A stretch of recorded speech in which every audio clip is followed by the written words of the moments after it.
जय गुरु जी। शुक्राना गुरु जी। गुरु जी के चरणों में कोटि कोटि प्रणाम और सारी संगत जी को भी जय गुरु जी। आज मैं अपना छोटा सा सत्संग शेयर करने जा रही हूँ शुक्राना का गुरु जी के सामने बैठकर। और संगत जी मैं आपको बताना चाहती हूँ कि ये मेरा 19वां सत्संग है जी। और पहले हम मंत्र जाप करते हैं गुरु जी का। ओम नमो शिवाय शिव जी सदा सहाय। ओम नमो शिवाय गुरु जी सदा सहाय। आज मैं जो कुछ भी बोलूँगी गुरु जी अपने आप ही बुलवाएंगे जी। कुछ भूल चूक हो गई तो मुझे माफ़ करना, और संगत जी आप भी मुझे माफ़ करना। गुरु जी आप भी मुझे माफ़ कर देना अगर कुछ भूल चूक हो जाए बोलते वक्त। तो मैं अपना सत्संग शुरू करती हूँ जी। आज मेरे दिल में आया कि अपना सत्संग शुरू कर सुना संगत जी को, क्योंकि कई बार हमें बड़ी ब्लेसिंग्स का तो पता लग जाता है, जो हमें ऐसी ब्लेसिंग्स होती है कि हमें बाद में रियलाइज़ होता है संगत जी कि हमें ये भी मिला गुरुजी ने, हमने पता ही नहीं चला कब गुरुजी ने ऐसे कर दिया। तो मैं आपको ऐसे एक दो छोटे छोटे अपने साथ जो मेरे साथ बीतता है ब्लेसिंग्स मिली हैं और वो रियलाइज़ हुआ मुझे, तो वो मैं आपको शेयर करती हूँ आपके साथ। तो ये देखिए संगत जी, हमें किसी को फोर्स नहीं करना चाहिए घर वालों को कि आप गुरुजी के साथ जुड़ो, क्योंकि गुरुजी ने जिसको जोड़ना है वो उनका टाइम अपने आप ही आ जाता है। आप अपने कर्म करिए चलिए, किसी को फोर्स नहीं करिए। गुरुजी ने अपने आप ही सबको जोड़ लेना है जब उनका टाइम आएगा जी। और मेरी बेटी 25 को बॉर्न हुई है जी, जून को। तो अभी तो वो है 21-22 साल की, तो मतलब उसको भी 7 नंबर की ब्लेसिंग्स है। मेरी बेटी मतलब 25 5+2 7 की ब्लेसिंग्स है जी। वैसे भी मुझे गुरु महाराज जी ने 7 नंबर की ब्लेसिंग्स दी हुई है। तो मुझे बहुत देर बाद अब रियलाइज़ हुआ कि गुरुजी ने तो मेरी बेटी को भी ब्लेस किया हुआ है। आपका बहुत बहुत शुक्राना गुरुजी महाराज। और मैं आपको बताती हूँ कि मेरी बेटी कनाडा गई हुई है जी हायर स्टडीज़ के लिए। मेरे मन में भाव था कि मेरी बेटी भी सत्संग में जाए, पर अभी पढ़ाई थोड़ी टफ है यूनिवर्सिटी की, तो वो नहीं जा पा रही जी। जब मैं जाऊँगी तो मैं आप कभी देखूँगी गुरुजी के दरबार में, अगर उसको ले जा पाऊँ तो वो भी जल्दी टाइम आ जाएगा गुरुजी चाहेंगे तो अभी मैं आपको बताती हूँ कि मेरे मन में था कि गुरुजी का कोई भी स्वरूप मैं अपनी बेटी को कैसे भेजूँ गुरुजी। तो ये देखिए मेरी दरानी का भतीजा आया हुआ था, जाने वाला था जी उसके बाहर। तो मैंने अचानक ही मन में आया कि गुरु मुझे ब्लेसिंग्स मिल गई थी पिछले बैसाखी में, 2 स्वरूप बड़े मिले थे। तो मैंने सोचा कि मैं अब एक तो मेरे पास है, दूसरा मैं अपनी बेटी को कैसे भेजूं जी। तो वो 2-4 महीने बाद ही मुझे पता लगा कि मेरी दरानी का भतीजा जा रहा है इंडिया से कनाडा। तो मैंने उनके हाथ भेज दिया और देखिए मेरी बेटी के पास वो स्वरूप अपने आप ही पहुंच गया जी। गुरुजी चाहेंगे सब कुछ हो जाएगा, आप इतना फिक्र मत करिए। आप अपना मंत्र जाप करते रहिए और अपने कर्म अच्छे रखिए जी। अमृत वेला संभालिए। और मैं आपको एक और बात बताती हूँ कि हमें बाहर से कोई भी स्वरूप नहीं खरीदना चाहिए। जो भी ब्लेसिंग्स मिलेंगी गुरुजी महाराज से वो आप इज्जत मान से ले लीजिए।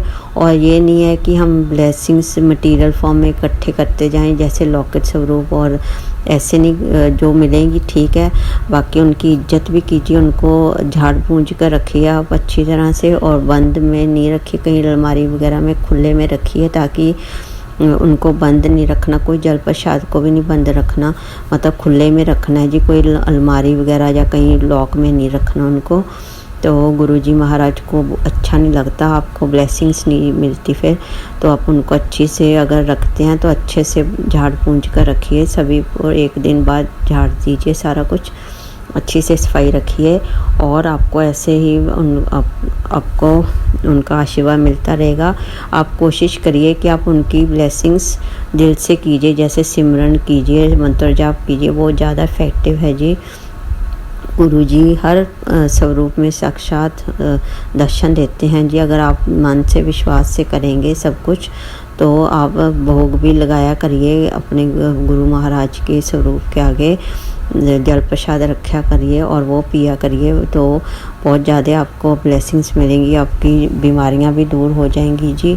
और ऐसे ही आप अपने कर्म अच्छे भी रखिए और ऐसे सेवा करिए गुरुजी की।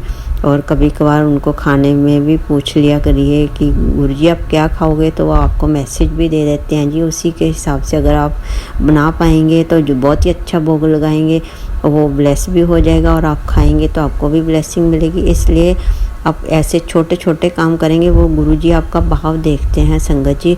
अगर आप अच्छे से गुरुजी को भोग लगाएंगे और ख़ुद फिर खाएंगे और तो बहुत ही अच्छा होगा, आपको आपकी बीमारियां भी दूर होंगी, आपको अच्छा भी फील होएगा।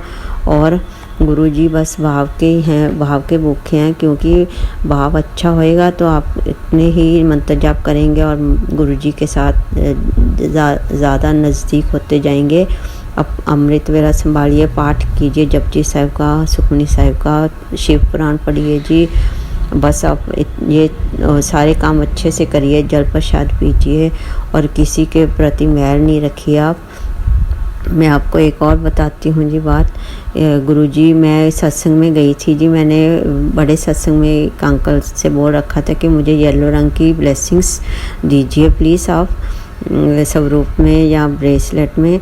तो वो अब जब किस अंकल के घर में वो हुआ सत्संग, तो उन्होंने, अभी मेरी ऑटो से उतरी थी तो उन्होंने बोला आंटी आपको तो ब्रेसलेट स्वरूप चाहिए था। मैंने कहा हाँ जी, अभी मैं उतरी थी जी, देखिए गुरुजी ने कैसे स्वागत किया। तो उन्होंने फिर जब सत्संग हो गया तो एंड में उन्होंने मुझे येलो स्वरूप के क्रीम येलो स्वरूप ब्रेसलेट स्वरूप दिया। तो मुझे बहुत खुशी हुई कि गुरुजी ने अपने आप ही याद रखा कि इसने तो उस दिन मांगा था, पर मांगना तो चाहिए नहीं। वैसे तो मुझे मेरे से गलती हुई। अब जैसे जैसे हम जाते रहते हैं सत्संग में तो थोड़ा रियलाइज़ होता है कि हमें मांगना कुछ नहीं चाहिए, जो भी गुरुजी देंगे अपने भाव से देंगे। मैंने एक मांगा था तो मुझे 2 मिल गए जी। देखिए हमें ऐसी गलती नहीं करनी चाहिए, आगे से हम कुछ नहीं मांगेंगे, गुरुजी पे ही छोड़ दो सबको, जो होगा अच्छा ही होगा जी। वो सब कुछ अपने आप ही संभाल लेंगे। जब उनके साथ उन्होंने हमारा हाथ पकड़ रखा है तो वो अपने आप ही सब कुछ अच्छा करेंगे। आप फिक्र नहीं करिए, बस अपना 100% दीजिए और सरेंडर कर दीजिए फुली, इफ़ वट वगैरह नहीं करिए आप संगत जी। गुरुजी बस आप सब पे मेहर भरा हाथ रखें। मैं यही अरदास लगाती हूँ कि गुरुजी आप सारी संगत पर मेहर भरा हाथ रखें, बच्चों पर कृपा करिए, बड़ों पर जो बीमार हैं उनका साथ दीजिए, सभी पर मेहर भरा हाथ रखिए। और मेरे से भी कुछ भूल चूक हो जाए तो माफ़ करना गुरुजी, गुरु पिताजी। आपको पता है कि मैं आपको गुरु बाप बुलाती हूँ। और कल 25 तारीख है, होली है जी। तो 25 मार्च, तो 25 मार्च को ही मैं आपके साथ जुड़ी थी पिछले साल, तो 1 साल हो जाएगा हमारा। तो कल मैं जो सोच रही हूँ वो मैं अपना कर दूँ, तो मैं एक और सत्संग जल्दी शेयर करूँगी। गुरुजी महाराज आप मेहर भरा हाथ रखिए और समत बख्शिए सबको, घर वालों को भी, कि सारे अच्छे से अपने कर्म करें और किसी को बुरा नहीं कहें, बस मंत्र जाप करते रहें। इसी से आपकी बीमारियां भी ख़त्म हो जाएंगी जी। और इसी के साथ मैं अपने सत्संग को विराम लगाती हूँ जी। मैं रिंकल आंटी पंजाब से बोल रही हूँ और मैं अपनी बहन के माध्यम से जुड़ी थी जी। गुरुजी का बहुत बहुत शुक्राना जी, जो आपने हमारा हाथ पकड़ा हुआ है, बहुत बहुत धन्यवाद। Thank you so much गुरुपा, I really love you. And मैं इसी के साथ विराम लगाती हूँ जी अपने सत्संग को। ओम नमो शिवाय, शिवजी सदा सहाय। ओम नमो शिवाय, गुरुजी सदा सहाय। जय गुरुजी, शुक्राना गुरुजी, आपका लख लख वार शुक्राना। थैंक यू सो मच संगत जी, अगर कुछ भूल चूक हो जाए तो मुझे माफ़ कर दीजिए। Thank you so much Gurupa, love you Gurupa. जय गुरुजी, जय गुरुजी, जय गुरुजी। जय गुरु जी आंटी जी, जय गुरु जी संगत जी। बहुत ही प्यारा सत्संग ਸੀ ਰਿੰਕਲ ਆਂਟੀ ਜੀ ਤੁਹਾਡਾ। ਰਿੰਕਲ ਆਂਟੀ ਜੀ ਪੰਜਾਬ ਤੋਂ ਨੇ ਤੇ ਇਸ ਪਲੇਟਫਾਰਮ ਤੇ ਕਈ ਵਾਰ ਆਪਣੀਆਂ ਬਲੇਸਿੰਗਸ ਸ਼ੁਕਰਾਨਾ ਸਤਸੰਗ ਸਾਡੇ ਨਾਲ ਸ਼ੇਅਰ ਕਰ ਚੁੱਕੇ ਹੈ ਤੇ ਅਸੀਂ ਅੱਗੇ ਸ਼ੇਅਰ ਕਰੀ ਤੇ ਗੁਰੂ ਜੀ ਦੀ ਬਲੇਸਿੰਗਸ ਸਭ ਤੱਕ ਪਹੁੰਚਣੀਆਂ ਚਾਹੀਦੀਆਂ ਸੰਗਤ ਜੀ। ਤੇ ਸਤਸੰਗ ਕਰਦੇ ਹੋ ਕਿ ਫਿਰ ਜੇ ਕੁਝ ਵੀ ਤਾਂ ਮਾਫ ਕਰਨਾ ਗੁਰੂ ਜੀ, ਮਾਫ ਕਰਨਾ ਸੰਗਤ ਜੀ। ਜੇ ਸਤਸੰਗ ਚੰਗਾ ਲੱਗੇ ਅੱਗੇ ਸ਼ੇਅਰ ਜ਼ਰੂਰ ਕਰੋ। ਗੁਰੂ ਪਿਤਾ ਜੀ ਦੀਆਂ ਬਲੇਸਿੰਗਸ ਸਭ ਤੱਕ ਪਹੁੰਚਣੀਆਂ ਚਾਹੀਦੀਆਂ ਹਨ। ਇਹ ਗੁਰੂ ਪਿਤਾ ਜੀ ਦਾ ਹੁਕਮ ਹੈ। ਸਰਬੱਤ ਦਾ ਭਲਾ ਕਰਨਾ ਚਾਹੀਦਾ ਹੈ ਤੇ ਸਤਸੰਗ ਨੂੰ ਪੂਰਾ ਸੁਣਨਾ ਚਾਹੀਦਾ ਹੈ, ਕਿਉਂਕਿ ਸਤਸੰਗ ਕਰਨ ਵਾਲੇ ਦਾ ਵੀ ਭਲਾ ਹੁੰਦਾ ਤੇ ਸਤਸੰਗ ਸੁਣਨ ਵਾਲੇ ਦਾ ਭਲਾ ਹੁੰਦਾ ਹੈ। ਇਸ ਕਰਕੇ ਅੱਧ ਵਿਚਕਾਰ ਕਦੀ ਵੀ ਸਤਸੰਗ ਨਹੀਂ ਛੱਡਣਾ ਚਾਹੀਦਾ, ਕਿ ਕਿਹੜੇ ਮਿੰਟ ਕਿਹੜੇ ਸਕਿੰਟ 'ਚ ਗੁਰੂ ਪਿਤਾ ਜੀ ਨੇ ਸਾਨੂੰ ਬਲੈਸ ਕਰ ਦੇਣਾ ਤੇ ਕੋਈ ਵੀ ਨਹੀਂ ਜਾਣਦਾ। ਸੰਗਤ ਜੀ, ਜੇ ਚੈਨਲ ਤੇ ਨਵੇਂ ਹੋ ਤਾਂ ਚੈਨਲ ਨੂੰ ਸਬਸਕ੍ਰਾਈਬ ਕਰ ਲਓ, ਤੇ ਜੇ ਤੁਸੀਂ ਵੀ ਆਪਣਾ ਸ਼ੁਕਰਾਨਾ ਸਤਸੰਗ ਸਾਨੂੰ ਭੇਜਣਾ ਚਾਹੁੰਦੇ ਹੋ, ਦਿੱਤੇ ਗਏ WhatsApp ਨੰਬਰ, ਈਮੇਲ ID ਤੇ ਬੋਲ ਕੇ ਲਿਖ ਕੇ ਕਿਸੇ ਵੀ ਲੈਂਗੁਏਜ ਹੁੰਦੀ ਹੈ ਪੰਜਾਬੀ ਸਾਨੂੰ ਭੇਜ ਸਕਦੇ ਹੋ। ਇਸ ਚੈਨਲ ਤੇ ਗੁਰੂ ਜੀ ਦਿੱਤੇ ਹੁਕਮ ਤੇ ਸੰਗਤ ਜੀ ਦੇ ਸ਼ੁਕਰਾਨਾ ਸਤਸੰਗ ਸੁਣਾਏ ਜਾਂਦੇ ਹਨ।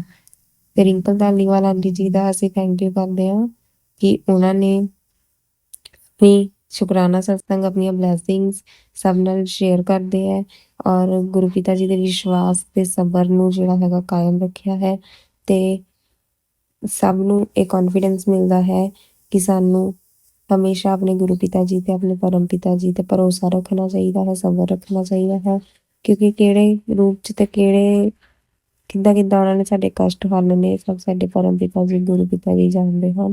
ਇਸ ਕਰਕੇ ਸੰਗਤ ਜੀ, ਆਪਣਾ ਵਿਸ਼ਵਾਸ ਹਮੇਸ਼ਾ ਬਣਾਏ ਰੱਖੋ, ਸਬਰ ਹਮੇਸ਼ਾ ਰੱਖੋ ਤੇ ਮਹਿਸੂਸ ਕਰੋ ਕਿ ਗੁਰੂ ਪਿਤਾ ਜੀ ਸਾਡੇ ਅੰਗ ਸੰਗ ਹੀ ਹਨ। ਮੰਤਰ ਦਾ ਜਾਪ ਕਰੋ, ਜਲ ਪ੍ਰਸ਼ਾਦ ਪੂਰਾ ਪੀਆ ਕਰੋ, ਤੇ ਜੇ ਲੰਗਰ ਪ੍ਰਸ਼ਾਦ ਵੀ ਤੁਸੀਂ ਹਰ ਰੋਜ਼ ਖਾਣਾ ਚਾਹੁੰਦੇ ਹੋ ਤਾਂ ਗੁਰੂ ਪਿਤਾ ਜੀ ਨੂੰ ਜੋ ਵੀ ਘਰ ਦੇ ਵਿੱਚ ਬਣਦਾ ਹੈ ਉਹ ਭੋਗ ਲਗਾ ਕੇ ਸਭ 'ਚ ਵੰਡਿਆ ਕਰੋ, ਫਿਰ ਆਪਣਾ ਭੋਜਨ ਛਕਿਆ ਕਰੋ। ਗੁਰੂ ਪਿਤਾ ਜੀ ਨੇ ਦੱਸਿਆ ਸੀ ਕਿ ਭੋਜਨ ਖਾਣਾ ਤੇ ਭੋਜਨ ਛਕਣ ਦੇ ਵਿੱਚ ਬੜਾ ਫਰਕ ਹੁੰਦਾ। ਭੋਜਨ ਖਾਣਾ ਮੀਨਸ ਕਿ ਅਸੀਂ ਕੋਈ ਚੀਜ਼ ਨੂੰ ਨੋਰਮਲ ਖਾ ਰਹੇ ਹਾਂ, ਕੋਈ ਬਣੀ ਕੋਈ ਚੀਜ਼ ਖਾ ਲਈ। ਭੋਜਨ ਛਕਣਾ ਮੀਨਸ ਕਿ ਅਸੀਂ ਭੋਜਨ ਨੂੰ ਭੋਗ ਲਗਾਇਆ ਔਰ ਫਿਰ ਸਭ 'ਚ ਵੰਡ ਕੇ ਖਾਧਾ, ਉਹਨੂੰ ਭੋਜਨ ਛਕਣਾ ਕਹਿੰਦੇ ਆ। ਸੋ ਇਸ ਕਰਕੇ ਭੋਜਨ ਨੂੰ ਖਾਓ ਨਾ, ਭੋਜਨ ਨੂੰ ਛਕੋ, ਸਭ 'ਚ ਵੰਡੋ, ਪਿਆਰ ਵੰਡੋ ਔਰ ਵਿਸ਼ਵਾਸ ਵੰਡੋ, ਕੌਨਫੀਡੈਂਸ ਵੰਡੋ। ਨੈਗੇਟਿਵਿਟੀ ਨਾ ਲਿਆਓ ਆਪਣੇ ਘਰ ਦੇ ਵਿੱਚ ਕਿ ਪਤਾ ਨਹੀਂ ਕੀ ਹੋਣਾ, ਕਿਉਂ ਨਹੀਂ ਹੁੰਦਾ, ਆਹ ਹੋ ਗਿਆ, ਉਹ ਹੋ ਗਿਆ। ਇਹ ਚੀਜ਼ਾਂ ਤੋਂ ਪਰੇ ਰਹੋ, ਬਸ ਇੱਕ ਵਿਸ਼ਵਾਸ ਹੈ ਬਣਾਏ ਰੱਖੋ। ਕਸ਼ਟ ਤਾਂ ਆਪ ਹੀ ਕਦੋਂ ਹਰ ਹੋ ਜਾਣੇ ਹੈ, ਇਹ ਸਭ ਸਾਡੇ ਗੁਰੂ ਪਿਤਾ ਜੀ ਜਾਣਦੇ ਆ। ਆਪਣੇ ਬੱਚਿਆਂ ਨੂੰ ਕਦੀ ਵੀ ਦੁਖੀ ਨਹੀਂ ਵੇਖ ਸਕਦੇ। ਕਰਮ ਚੰਗੇ ਰੱਖੋ, ਕਿਸੇ ਦਾ ਮਾੜਾ ਨਾ ਸੋਚੋ, ਕੋਈ ਮਾੜਾ ਸੋਚਦਾ ਤਾਂ ਵੀ ਉਹਦੇ ਲਈ ਚੰਗਾ ਹੀ ਸੋਚੋ। ਓਮ ਨਮः शिवाय। शिव जी सदा सहाय। ओम नमः शिवाय। गुरु जी सदा सहाय। जय गुरु जी। शुक्राना गुरु जी, अनंतम शुक्राना, लख लख बार शुक्राना गुरु परम पिता जी। जय गुरु जी।